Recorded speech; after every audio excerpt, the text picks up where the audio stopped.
So after the last Bostin Loyd video, there were a ton of people that just didn't get it. They didn't grasp it. I know when you're emotionally invested into somebody and somebody speaks bad about them, it's quick to be like, you're a hater, or they look better than you, da da da da.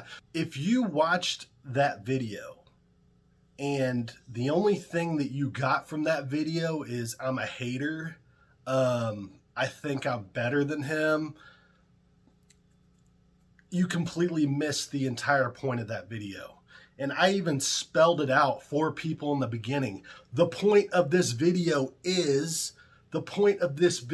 also, like, I literally spelled it out for people. But there are a handful of people that don't get it, okay?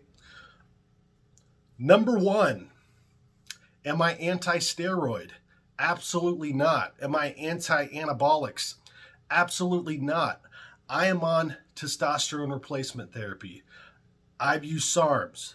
I've said that anabolics are going to be a part of my future. But there is a massive difference between being educated, knowing how to utilize anabolics, and even when you're on anabolics, seeing it as a long-term ordeal, right?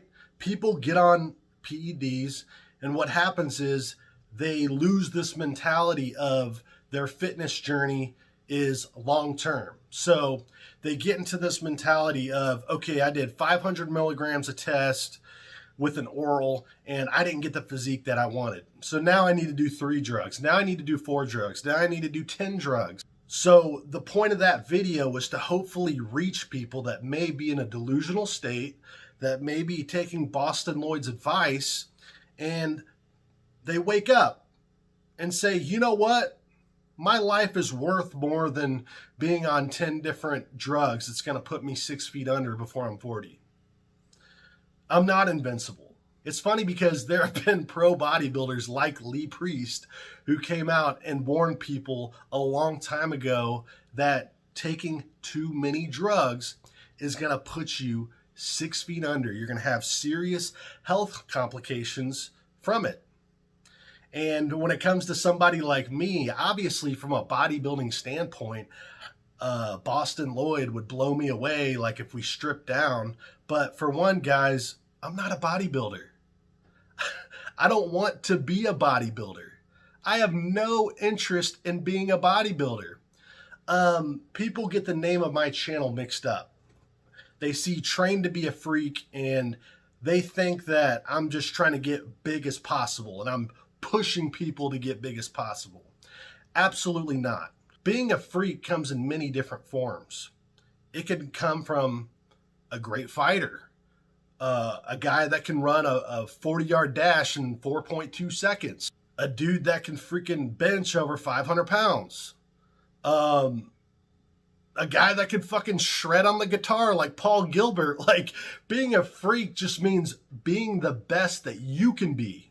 That is the point of this channel. It's not become big as possible. If that is your goal, that's fine, dude. That's your form of being a freak. But when it comes to me, yes, I want to be muscular. Yes, I want to be strong, but I want to remain athletic. I want to be able to shoot a basketball. I want to be able to throw a punch. I want to be able to be mobile, agile, flexible. I don't want to be so fucking big where I'm walking around like this, you know, stiff as a board and I can't even throw a fucking punch. So if you're going to compare me to a bodybuilder, it's pointless. It's like, I'm not trying to be a fucking bodybuilder. But when it comes to PEDs, man, there's a lot of people that are following these insane dosage protocols. And what I'm trying to do is educate people and make them realize that their life is more important than building muscle or building strength. And I'm not saying that everybody can use PEDs and remain healthy. Even if you use small amounts, you're still risking your life. But to me, man, it is so sad to see somebody or to hear about somebody on 15 different drugs. When I see these dosage protocols, My thought is this is a suicide. This is a freaking suicide cycle. I'm going to give you guys one example of a dosage protocol that somebody sent me. They're a young man. I actually had several people that reached out to me in their 20s and 30s, kidney issues, heart problems, and they didn't use any peptide. And just so you guys know, anabolic steroid abuse affects your kidneys, okay? Anabolic steroids affect your kidneys. It's not just your liver, okay? The more androgenic the steroid you're using, the more it's going to affect your kidneys. That's why trenbolone has such a bad rap. People think tren is the only thing that affects your kidneys. That's bullshit. It's so freaking androgenic. I think halotestin is the only steroid that is more androgenic than tren, but it's so freaking androgenic and it's so powerful that people have developed kidney issues from tren. So in the bodybuilding community and in the powerlifting community, people think that tren is the only one that affects your kidneys. No, dude, all steroids pretty much work the same. Some are just modified to be more androgenic. Some are modified to be more anabolic. But it's not like, you know, the way that tren acts on your body is in a different universe than, you know, D-bol or test. Like, yeah, it's a pretty different drug, but when you're using anabolic compounds like D-bol, anadrol, high levels of test, those things are going to affect your kidneys. Now, to the degree that it affects your kidneys is going to be how many cycles you do a year and your personal genetics. Some people have iron freaking kidneys. They're not genetically predispositioned to have kidney issues. Some people could run one mild cycle a year for 10 years and have kidney issues. But the more drugs that you do, the longer you do them, the more of a risk that you have with health implications. So what I'm trying to do is, number one, don't mask mental issues with PEDs. A perfect example, the follow-up interview where Bostin Loyd was talking to Leo. He said when he got his results back, he got pissed off, shot a bunch of drugs, and went to the gym. He said, I got pissed off, shot a bunch of drugs, and had the best workout of my life. Is that not suicidal? Is that somebody that is mentally stable? Is that somebody that wants to live? Dude, the proof is in the pudding. It's coming from the horse's mouth. He found out he had kidney failure, and in a rage, he shot up a bunch of drugs and went and worked out. Instead of being like, dude, I want to live. I have a kid. I have kidney failure. I need to stop this shit now. He shot up a bunch of drugs and went to the gym because he was pissed. That is not somebody that's mentally stable. So again, if you have mental issues, don't use PEDs to mask it. If you want to use PEDs, do it in the freaking right frame of mind. Don't do it because you're insecure or you have low self-esteem. Do it in a healthy mindset, because the more mental issues you have, the more prone you are to becoming mentally addicted, to using dosages that are like suicide level dosages. And I'll read to you guys a dosage protocol that I've never even seen. I'm not on bodybuilding forums. I don't know what people use. I know that back in the Arnold days, they used a lot less. They were using like Primobolan and D-bol. I don't even think they used test, but it was like 2 or 3 different compounds. They weren't on it year round. Now powerlifters and bodybuilders are on blast cycles year freaking round. On top of that, guys, you have to understand there is a law of diminishing returns, okay? Boston has this mindset that the more drugs you use, the better your results are going to be, and that's bullshit. Obviously, a guy that runs 500 milligrams of test is going to have completely different gains from a guy that's using 2 grams of test, but is 4 grams of test that much better than 2 grams? It becomes so minuscule that the health risk of using 4 to 5 grams of test is just not worth it to go like over 2 grams. You see what I'm saying? So yes, there's a massive difference in 500 milligrams a test and 2 grams, but is there really that big of a difference from 4 to 2? It becomes smaller and smaller the higher you get. It's called the law of diminishing returns. So don't think that, just because you didn't get the physique or strength that you wanted in one cycle, that your next cycle has to be double, and you still didn't get there. So now your next cycle has to be triple. And before you know it, you're on 10 different freaking drugs. You have to look at it like when you were natural. This is a lifelong thing. Even if I throw in PEDs, it's not going to be something for a month. It's not going to be something for 2 months. I still want to train till I'm 40 and 50 years old. When you put that into your head, it becomes less of a chance for you to abuse drugs, right? You're like, I have, 20 years left of using PEDs. So you know what? I'm going to run 500 or a gram a test with an oral, and who cares if I don't get to the strength that I want on this one cycle? Who cares if I don't get to the strength or size that I want on my second or third cycle? I have all this time to get to where I want. People forget that when they get into PEDs.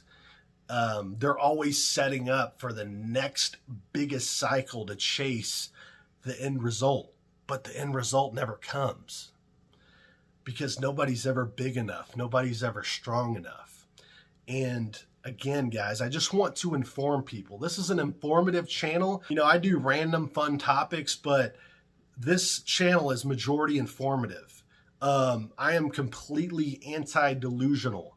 I don't like delusional people, and I don't like delusional people giving out information to young kids. And Bostin, like I said, he's either special delusional or he is ready to die. I think it's a combination of all three. And this is not freaking hating. Hating is when you're jealous of somebody and you're going after them constantly. And the funny thing is, who was the guy that was attacking all these bodybuilders that were better than him? Who was it? It was Bostin Loyd. So all you little Boston nut huggers, your boy was the one lashing out at all these bodybuilders that were better than him. Rich Piana brought it up. He said, why are you such a bitch? Why are you going after people that are better than you? It's obvious. It's insecurity. It's insecurity. It's low self-esteem. I'm going to attack the people that are better than me. People that are actually good at their craft don't have to go after other people, other athletes. Their results speak for themselves. I don't have to be a fucking bodybuilder to understand this. You show me one high-level athlete that's great at what he does, that's lashing out at other people and going after them. Your results speak for themselves. So if you're good at your craft and Boston's craft is bodybuilding, why does he feel the need to go after all these bodybuilders and lash out? So am I the hater or is he the hater? Because if you watch my last video, it was loaded with informative content. It wasn't, I hate Bostin Loyd, he's a fraud, he's a liar. It's like, no, dude, I'm taking the delusions and I'm shrinking them. And I'm bringing people back to reality. So I want to read you guys a cycle that somebody sent me, okay? And this guy considered this cycle mild, okay? This is a young guy who has heart issues and kidney issues, never used peptides. He experimented with GH a little bit and insulin, but it never stuck. So for the people that are actually believing this bullshit that it was this one peptide that did him in, no, dude. It's the extreme abuse of anabolics that did his kidney in. And the peptide could have been hard on his kidney, but it's hard for me to believe that a guy that's been on 10 grams of gear was completely healthy and this one peptide did it in. I think it's bullshit.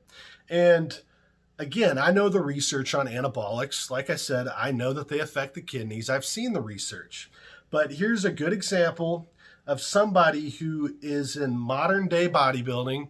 And this comment was removed from my channel because it had a lot of drug talk in it. If you guys don't know, the community guidelines are very strict.